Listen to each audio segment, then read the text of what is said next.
أعوذ بالله من الشيطان الرجيم بسم الله الرحمن الرحيم. Today we are going to discuss a topic امام غزالی. آج ہمارا موضوع امام غزالی ہے. مسلم پولیٹیکل تھاٹس، مسلم سوشو پولیٹیکل تھاٹ، مسلم مفکرین کے حوالے سے یہ ایک ٹاپک ہے. تو امام محمد غزالی رحمۃ اللہ علیہ کو ہم ڈسکس کرنے جا رہے ہیں. امام محمد غزالی اصل نام ان کا محمد ہے، جیسا کہ میں بتا رہا ہوں. ایک روایت میں آتا ہے کہ ان کے والد اور دادا کا نام بھی محمد تھا. ان کی جو کنیت ہے وہ ابو حامد ہے. سو ابو حامد امام محمد غزالی ایران کے اندر طوس کے قریب ایک گاؤں کہتے ہیں غزالہ تھا، بعض اس کی تردید کرتے ہیں. یہاں 1058 عیسوی میں پیدا ہوئے. بعض کا خیال یہ ہے کہ ان کے والد سود کا کاروبار کرتے تھے، تو اس مناسبت سے یہ غزالی کہلائے. امام محمد غزالی عالم اسلام کی وہ قد آور علمی شخصیت ہیں جن کے علم اور جن کی تعلیمات اور جن کے تصورات سے اختلاف کرنا بہت مشکل ہے. ان کی علمی کاوشوں کی وجہ سے جو ان کی سروسز تھیں، ان کو ہم دیکھتے ہیں کہ انہیں حجت الاسلام کا جو ہے وہ لقب ملا، خطاب ملا. تو ابو حامد محمد غزالی، امام غزالی، اور اسی طرح حجت الاسلام امام محمد غزالی رحمۃ اللہ علیہ ایک ایسی تاریخ ساز فکری شخصیت ہیں جنہوں نے علم کے ذریعے اس دنیا کے اندر اسلامی فلسفہ سیاست پہ گفتگو کی. امام محمد غزالی رحمۃ اللہ علیہ قد آور علمی شخصیات کے باوجود علم کے معاملے میں نہایت عاجزی سے کام لیتے تھے. ان کے علم سے ہر کوئی آگاہ تھا. مدرسہ نظامیہ بغداد کے اندر وہ جب نظامت اعلیٰ کے عہدے پر فائز تھے، تب بھی اتنا بڑا عہدہ اور اعزاز رکھنے کے باوجود کبھی اس پہ تکبر سے کام نہیں لیا، بلکہ کوئی سوال پوچھنے پہ فرماتے تھے، کوئی علم کی بات کرتا تو کہتے تھے. غزالی کے علم کو لوگ جب بیان کرتے تھے کہ اتنا بڑا عالم ہے، تو کہتے تھے کہ علم دریائے فرات کی مانند ہے، اور غزالی کا علم اس کے اندر ہاتھ ڈال کر جب پانی کے چند قطرے گرتے ہیں تو ان قطروں جتنا ہے. نظامت کا عہدہ رکھنے کے باوجود مدرسہ نظامیہ اعلیٰ پائے کی یونیورسٹی تھی جہاں لوگ پڑھنے کو ترستے تھے. امام غزالی اس کے سربراہ تھے، لیکن حصول علم کی شدت نے انہیں یہ چھوڑنے پہ مجبور کیا اور دمشق تشریف لے گئے. اور ان کی علمیت کا اندازہ اس بات سے لگایا جا سکتا ہے کہ جب وہ دمشق پہنچے اور ایک مقام پہ مسجد کے اندر ایک بڑا علمی مباحثہ ہو رہا تھا، اور وہاں پہنچے اور جا کر مسجد کے پچھلے حصے میں جہاں لوگوں نے جوتے اتارے ہوئے تھے وہاں بیٹھ گئے. تو علمی بحث چل رہی تھی تو غزالی بھی کبھی پیچھے بیٹھ کے ہاتھ کھڑا کرتے کہ ہاں میں بتاؤں اس سوال کا جواب دوں. تو کئی بار لوگ کہتے چپ ہو جاؤ، کیونکہ بھیس بدلا ہوا تھا. اور ایک بار آخر جو قاضی القضاة سامنے تھے، انہوں نے کہا کہ آ جائیں. جب وہاں پہنچے اور جو سوال ڈسکس ہو رہا تھا اس کا جواب دیا، تو قاضی صاحب نیچے اتر آئے اور پوچھا کہ یہ بتائیں آپ غزالی ہیں؟ تو انہوں نے کہا نہیں، میں غزالی نہیں ہوں. تو قاضی صاحب نے کہا نہیں، یہ اتنا پیچیدہ سوال ہو رہا تھا جس کے اوپر ہم کئی روز سے جو ہے وہ سر پکڑ کے بیٹھے ہیں، تو میرے خیال میں اس کا جواب یا تو جبرائیل آ کر دے سکتا ہے یا پھر بغداد سے غزالی آ کر دے سکتا ہے. تو امام غزالی رحمۃ اللہ علیہ نے فرمایا کہ اس علم نے مروا دیا ہے، جس کی وجہ سے جس کے لیے میں نکلا تھا تو وہ یہاں سے پھر وہ فلسطین کی طرف روانہ ہو گئے. تو یہ ان کے علم کی ایک مثال میں نے جھلک آپ کے سامنے رکھی ہے. اسی طرح جب ہم ان کے حوالے سے ڈسکس کرتے ہیں، ان کے سیاسی نظریات کے حوالے سے، تو غزالی کے نزدیک سیاست کچھ نہیں ہے. غزالی کے نزدیک علم سیاسیات کی کوئی حیثیت نہیں ہے.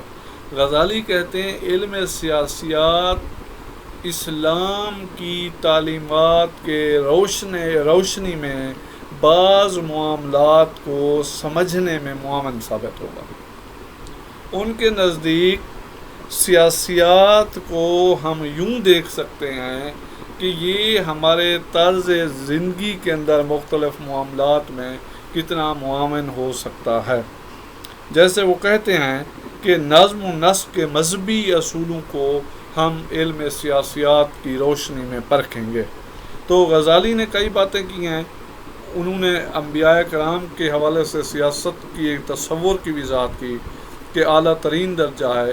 اسی طرح خلفاء و ملوک کی سیاست کو واضح کیا.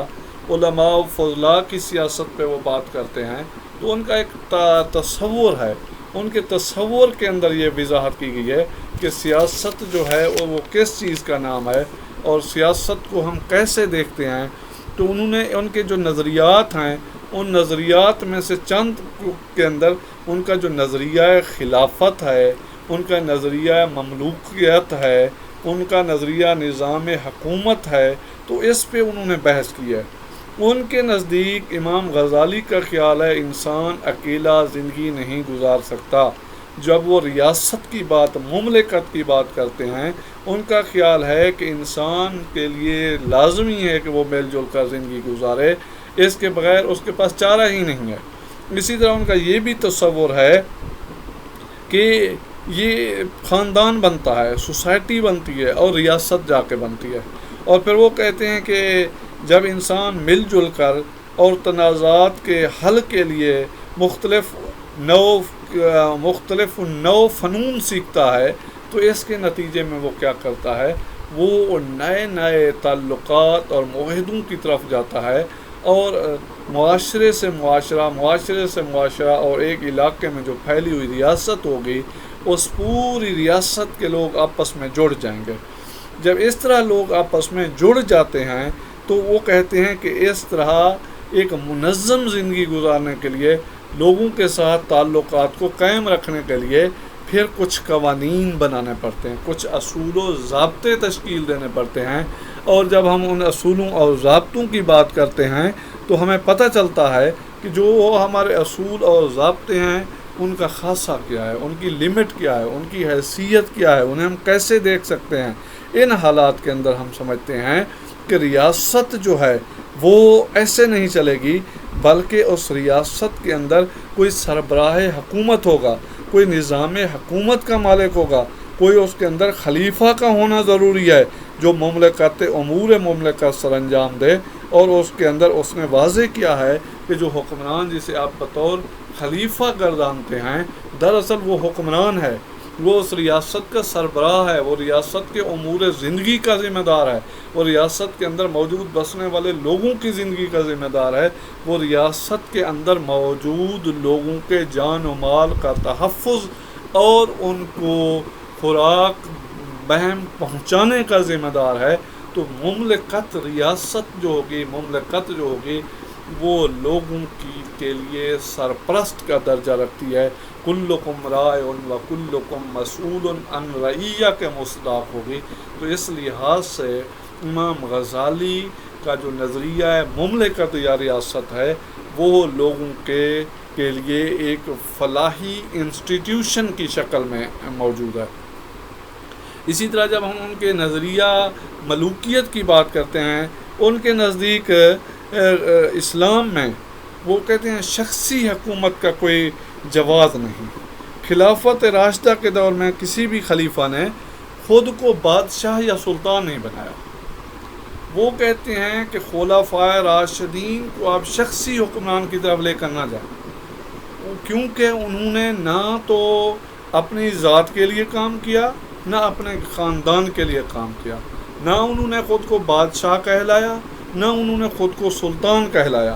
جب وہ اس طرح حکومت کر رہے تھے تو انہوں نے عوام کی مرضی کے مطابق شریعت اسلامیہ کی پاسداری کرتے ہوئے جو شرعی اصول تھے انہیں لاگو کیا۔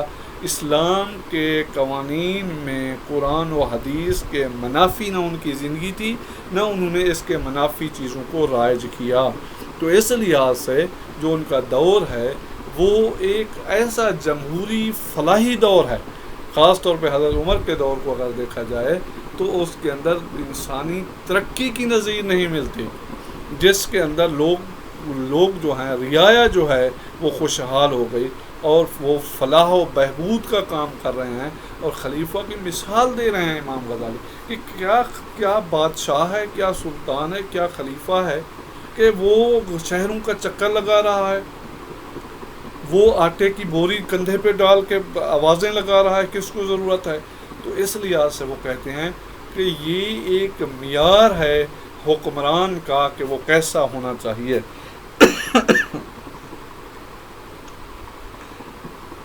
کہتے بعد میں مسلمانوں نے انحراف کیا، خلافت کو انہوں نے خاندان سے انتخاب کرنا شروع کر دیا، اسے بدل ڈالا۔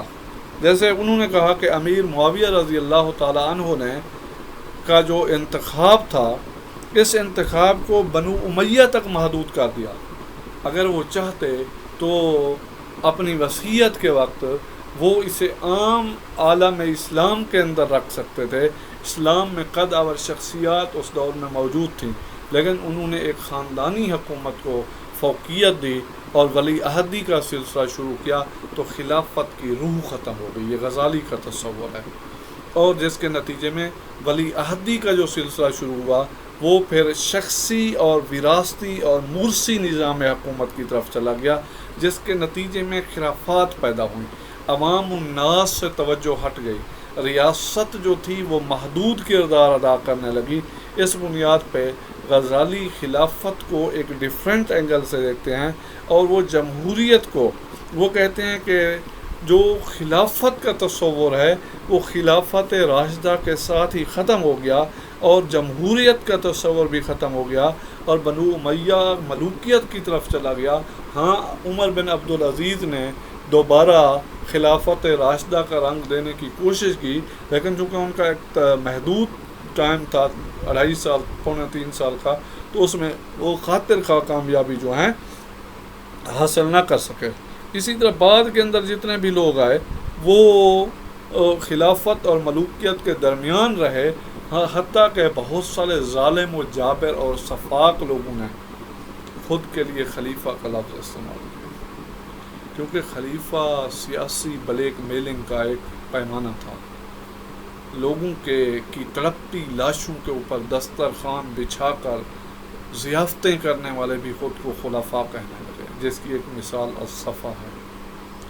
اسی طرح اور بھی کئی ہیں، لیکن بہرحال نظام حکومت کے اندر جو خلیفہ ہے اس کی بہت اہم حیثیت ہے۔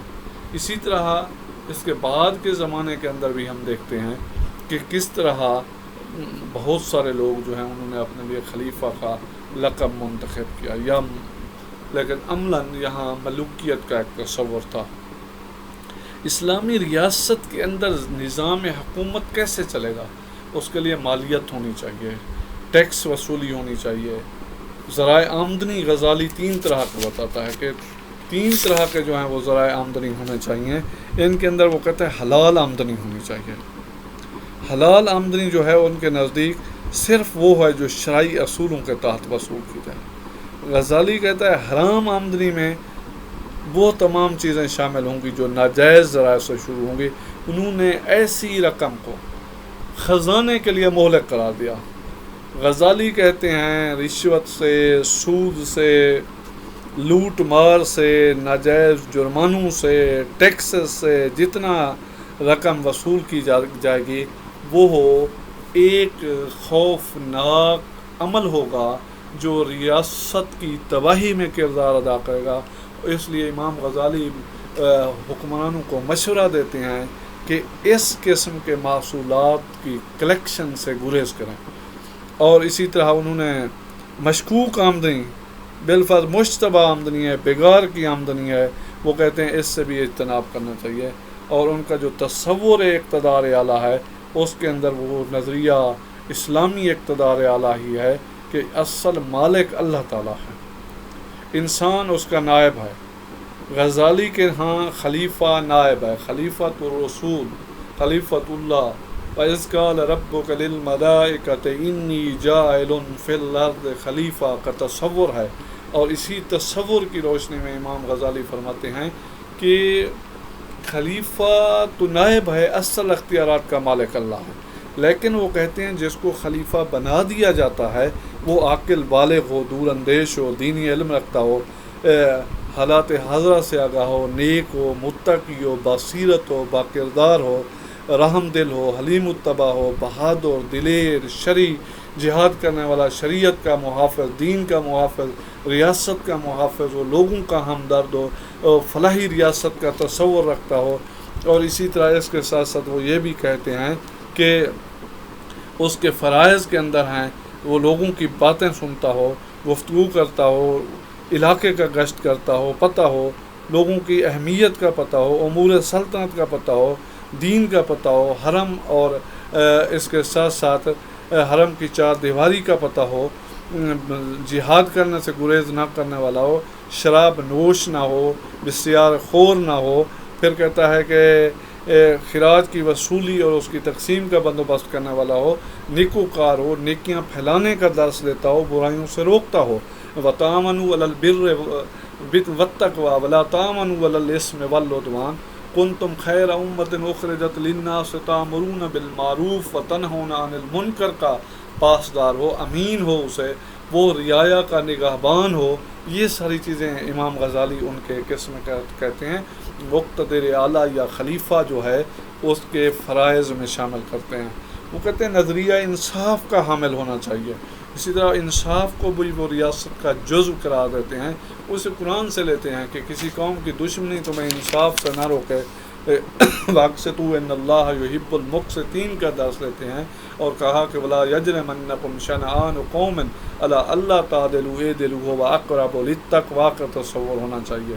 تو اس طرح امام غزالی کا جو تصور ہے ریاست کا وہ بڑا واضح اور کلیئر ہے. اور اسی طرح سلطان کا بھی وہ تصور دیتے ہیں کہ سلطان کیا ہے، خلیفہ کیسا ہونا چاہیے ان کے خیال میں، عدل کرنے والا ہو خلیفہ، نظام قضات اچھا ہو. تو اسی طرح وہ کہتے ہیں سلطان کا متعلق نظریہ کیا ہے، سلطان کہلاتے ہیں. ان کا خیال ہے کہ بعض لوگ سلطان کہلاتے ہیں. سلطان ضروری نہیں خلیفہ ہو سکتا ہے سلطان کسی ایک علاقے کے اندر کسی خلیفہ کے تابع ہو. جیسے سلطان محمود غزنوی کو خلیفہ قادر باللہ نے کہا کہ یہ ہمارا کیا ہے، ہمارا امین ہے ہماری ریاست کے اندر، اور امین الملت امین الدولہ کا خطاب دیا. تو غزالی کہتے ہیں سلطان ایک عامل بھی ہو سکتا ہے، کسی ایک جگہ پہ وہ خلیفہ کا نمائندہ بھی ہو سکتا ہے. تو اس لیے وہ کہتا ہے وہ تقریباً انہی خصوصیات کا حامل ہونا چاہیے جو ایک خلیفہ کے اندر، ایک بادشاہ کے اندر ہوتی ہیں. عادل ہو، دیانتدار ہو، شریعت کا پابند ہو، لوگوں کا محافظ ہو، ریاست کا محافظ ہو، دین کا محافظ ہو. تو ان حالات میں ہم کہہ سکتے ہیں کہ امام غزالی نے جس طرح نظریہ ریاست و سیاست دیا، خلافت و ملوکیت دیا، تو اس سے واضح ہوتا ہے کہ دراصل ان کا جو سیاسی فلسفہ ہے وہ لوگوں کی فلاح کے گرد ہی گھوم رہا ہے. اس لحاظ سے امید ہے آپ لوگوں کو کچھ باتیں سمجھ آئی ہوں گی. میں نے اردو میں اس لیے کوشش کی ہے کہ آپ کو سمجھاؤں کہ آپ مطلب سمجھ سکیں، واضح ہو سکے. میری دعا ہے کہ اللہ تعالیٰ آپ کو سلامت رکھے اس موذی مرض کے دوران جو پینڈیمک ہے کورونا کی. اس میں خاص طور پہ اپنے گھر والوں کا اور گرد نواح کے لوگوں کا خاص خیال رکھیں. اللہ تعالیٰ ہم سب کا حامی ناصر ہو. پاکستان زندہ باد.